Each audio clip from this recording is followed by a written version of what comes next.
ایرج من چیزی شده.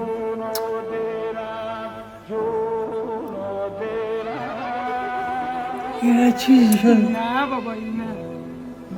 باش تو بگه من راحت شدم. نه فدات بشم. نه بابایی.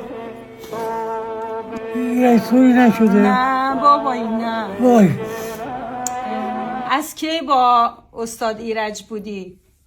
از دبیرستان چه دبیرستانی؟ در البرز. البرز.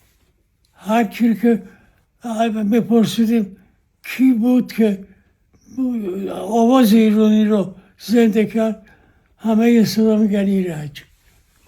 خیلی داره گردن.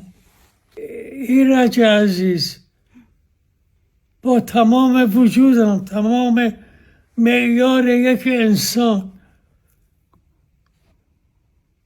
تو رو تبریک میدم برای این همه محبتی که به موسیقی ایرانی کردی.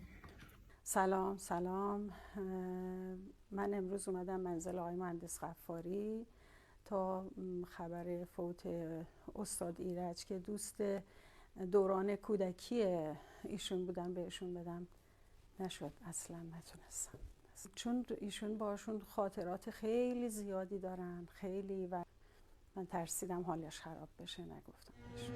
یار قدیمی همیشه صمیمی، به گلشن یاران تو عطر نسیمی.